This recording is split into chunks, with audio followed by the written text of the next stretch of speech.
Magandang gabi sa bawat isa. Muli, night devotion tayo. At ngayon ay dito na tayo sa Mangangaral, chapter 4, verse 1 hanggang 10 yung ating babasahin. At yun, umpisa na natin. Iginala ko ang aking paningin sa buong daigdig at nakita ko ang kawalan ng katarungan. Ang mga inaapi ay lumuluha, ngunit walang tumutulong sa kanila sapagkat makapangyarihan ang sumisiil sa kanila. Dahil dito, naisip kong mas mapalad ang mga patay kaysa sa mga buhay, ngunit higit na mas mapalad ang mga hindi isinilang sapagkat hindi na nila nakita ang kasamaan sa mundong ito. Nakita ko rin ang tao'y nagpapakapagod upang higitan ang kanyang kapwa, ngunit ito man ay walang kabuluhan tulad lang ng paghahabol sa hangin.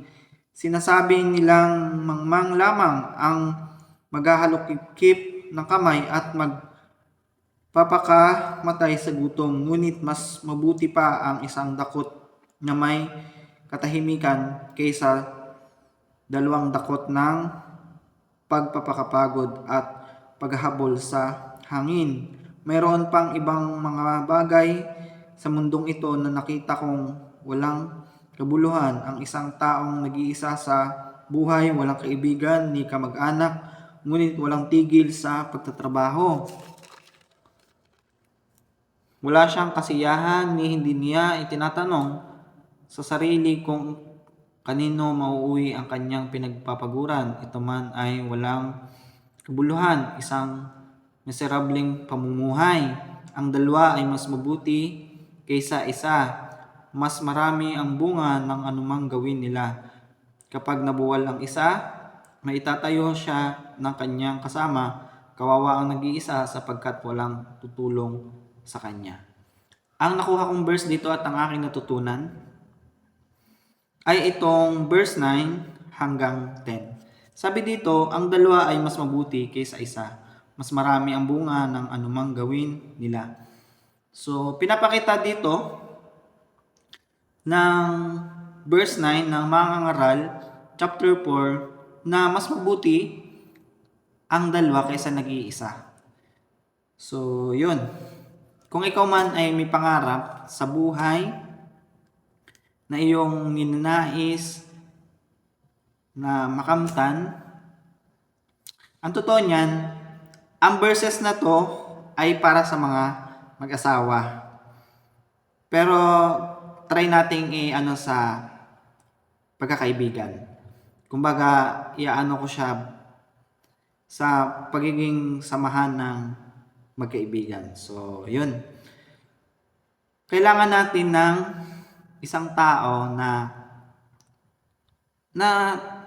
totoo na magbibigay encourage sa atin sa panahon na parang tayo ay pinanghihinaan ng loob, sa panahon na tayo di-discourage. Kasi sabi dito, ang dalawa ay mas mabuti kaysa isa. Marami ang bunga ng anumang gawin nila.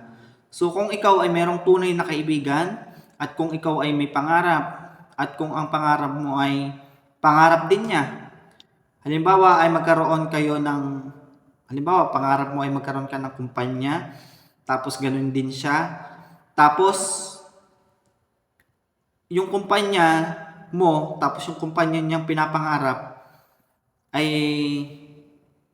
kung yun ay magkaroon ng partnership, yung ganon, kung ano man tawag nyo doon. Pero kung halimbawa ganun nga, meron kang kaibigan na ang pangarap ay magkaroon ng company, tapos ikaw din, ganun din. Pero yung company na yon, bagamat dalawa, ay nagbibigay ng pagkakaisa, kumbaga tulungan, na kung sakali man na ikaw ay ma-discourage, sa panahon na ikaw ay nadi-discourage, siya yung magbibigay encourage sa iyo, yung tunay mong kaibigan. At kung meron kang ganong kaibigan, napakapalad mo. At sana nauunawaan mo yung gusto kong sabihin at gusto kong iparating dito sa verse 9 ng Mangangaral, chapter 4. Ano man ang gawin ninyo, kung ikaw ay may kasama, mas marami ang bunga. Ibig sabihin, mas marami yung magiging achievement nyo or magagawa ninyo, magiging tagumpay ninyo sa panahon na kayo ay magkasama at nagtutulungan. At ito namang verse 10, kapag nabuwal ang isa, may tatayo siya ng kanyang kasama. Ito nga yun, yung sinasabi ko, yung sa panahon na ikaw ay nagdi-discourage, sa panahon na parang, alam mo yun, nasa panahon ka ng pagkalugmok, yung sa panahon na para bang nakikita mo na parang wala nangyayari doon sa mga bagay na ginagawa mo. May tao na magbibigay sa iyo ng kalakasan upang muling maitayo yung iyong kalooban na bumagsak. At sana naunawa mo yung gusto kong sabihin patungkol dito sa verse 10. Sabi dito, kapag nabuwal ang isa, may tatayo siya ng kanyang kasama. Kawawa ang nag-iisa sapagkat walang tutulong sa kanya kapag siya ay nabuwal. So yun, kawawa tayo kung tayo lang mag-isa at kung yung discouragement ay kung sa atin lang, kung hindi natin i-share or kung hindi natin siya may babahagi para ba humingi ng advice sa ating kaibigan, sa ating mga magulang, at yun. Sa panahon na tayo ay nadi-discourage, kailangan natin ng mga tao na magbibigay encourage sa atin, yung magpapalakas sa atin. At syempre, ang isa sa pinakamahalaga ay ang ating Panginoon. At sana naunawaan mo yung aking gustong iparating.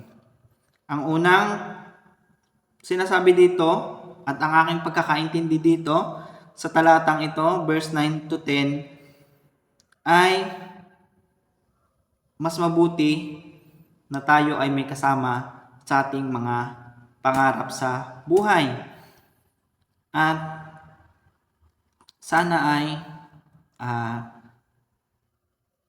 naunawaan mo at sana ay may apply mo rin sa iyong buhay. Hanggang dito na lamang. Kita-kits tayo sa ating night devotion bukas ng gabi. See you tonight devotion. God bless po at salamat po sa patuloy na pagsama niyo po sa aking pagdi-devotion tuwing gabi, sa aking pagbabasa ng Bible. Salamat po dahil patuloy niyo po akong sinusuportahan. At nawa ay dumating po yung araw na magkaroon po tayo ng time na makapag-devotion po. Kumbaga, yung magkaroon tayo ng time na alam mo yung makita ko po kayo, tapos makasama ko po kayo sa ating pagdi-devotion. At yun lamang po. See you tonight devotion. God bless po ulit.